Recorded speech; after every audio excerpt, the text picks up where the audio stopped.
Seguimos con la lectura continuada dentro del tiempo de Navidad, en el que permaneceremos hasta la gran celebración de la Epifanía del Señor y sobre todo del bautismo de nuestro Señor Jesucristo en el río Jordán. Y continuamos la lectura de la primera carta del apóstol San Juan, que es una carta no dirigida a una comunidad concreta necesariamente, sino una carta escrita a la iglesia de su tiempo y de todos los tiempos. Es una palabra viva, es la palabra de Dios. Y nos invita una vez más a levantar la mirada a Jesucristo.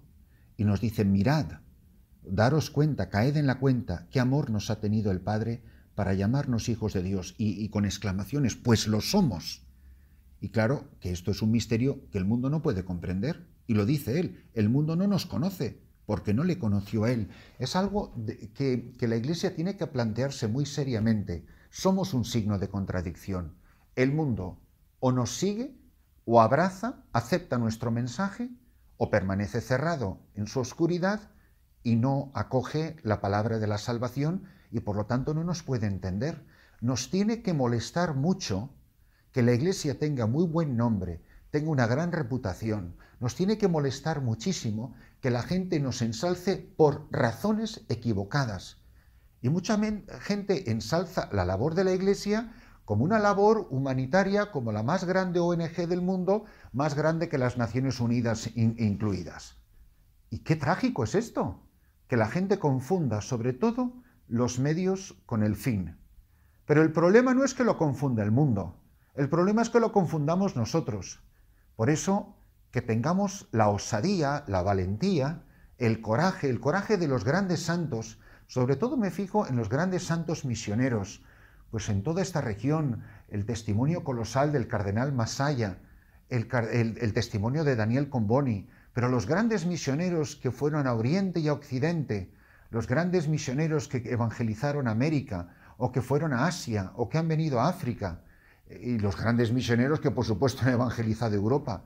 Pero ellos, ¿qué es lo que iban haciendo? Pues iban dando testimonio de Jesucristo, anunciando a Cristo. El centro de todas sus edificaciones era la iglesia, era el templo parroquial, el templo de la misión. Alrededor del templo se construyó una misión que por supuesto incluiría un colegio, o incluiría una clínica, o unos huertos para sembrar y un corral de gallinas. Ahora, si llegamos y plantamos el corral de gallinas, el colegio y el dispensario, y Jesucristo como que parece que da igual, no hay más que ver quiénes son las personas que van a colaborar con los misioneros cuando van voluntarios. Y muchas veces lo único que ve uno llegar es una pandilla de paganos. Pero ¿cómo una pandilla de paganos que viene de España o que viene de cualquier otro país, con toda la buena voluntad del mundo que puedan tener, cómo una pandilla de paganos va a colaborar en la obra misionera de la Iglesia? Es que es una cosa inconcebible.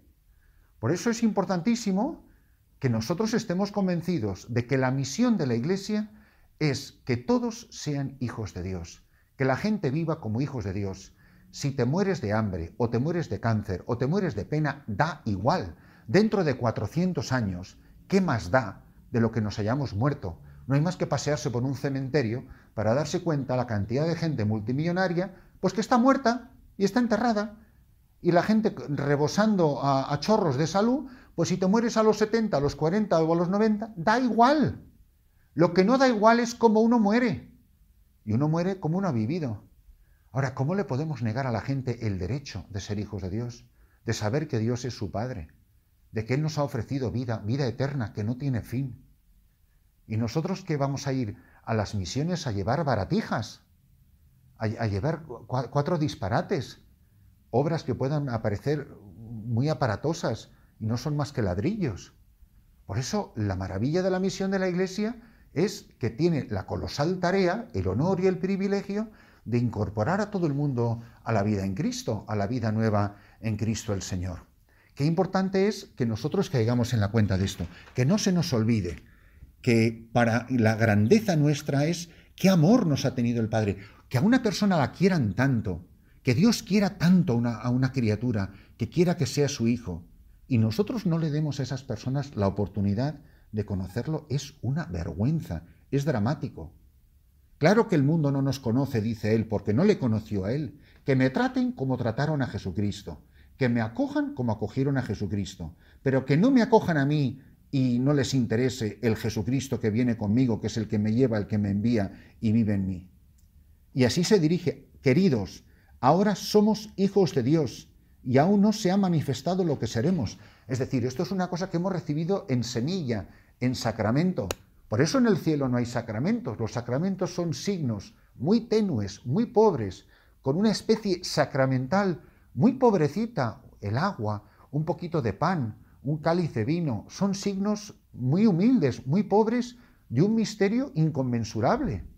Y todavía, dirá San Pablo en otro lugar, ni el ojo ha visto, ni el oído ha oído lo que Dios ha preparado para los que le aman. Todavía no se ha revelado lo que significa plenamente ser hijos de Dios. Pero imaginaros lo que significa que Dios es mi Padre, que yo soy su Hijo, que Él me lleva en sus brazos, que yo llevo su nombre, que llevo por las venas de mi alma la vida de Dios. Lo grandioso que es esto. Y no una vida que está a punto de apagarse como el que está en la UBI, en cuidados intensivos. No, una vida que crece, que está rebosante. Todo el que tiene esperanza en Él se purifica a sí mismo como Él es puro. Por tanto, crecer en esta filiación divina significa purificarse del pecado. El pecado es lo que me convierte en huérfano, lo que me convierte en pródigo, como el hijo que se larga de la casa y se lleva un trocito de la herencia, que por supuesto se le acaba. Todo el que comete pecado quebranta también la ley, pues el pecado es quebrantamiento de la ley. Y sabéis que Él se manifestó para quitar los pecados. Por lo tanto, si nosotros como sacerdotes, como misioneros, como evangelizadores, hemos abdicado de nuestra responsabilidad de hablarle a la gente del horror del pecado, de cómo nos convierte en huérfanos, cómo nos destina al infierno. El infierno, más que otra cosa, es estar alejado para siempre de la casa del Padre, de la vida de Dios, del amor de Dios que es amor. Por eso, ¿cómo es posible que domingo tras domingo tras domingo, día tras día tras día, los sacerdotes nos encontremos con el mundo, los misioneros nos encontremos con el mundo? Y vemos a la gente viviendo en pecado en nuestras familias, en nuestras parroquias, y no nos atrevemos a decir nada. ¿Qué escándalo es, por ejemplo, que yo me encuentre con alguien que admira la labor que yo hago y que me da un donativo, que me da dinero, pero sé que está viviendo en pecado mortal, pero no le digo nada porque me da miedo que me deje de dar dinero? ¿Cuántas veces el dinero ha amordazado a los predicadores? Seamos párrocos en nuestras grandes ciudades, seamos misioneros en los lugares más recónditos.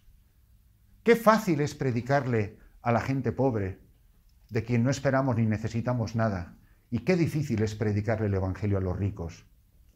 Y yo puedo decir la cantidad de gente que conozco, con la que he tenido trato, porque ya no lo tengo, que ha dejado de ayudarme, que no me da dinero para la misión de aquí, porque le dije que lo que estaba haciendo estaba mal y que no podía seguir viviendo así.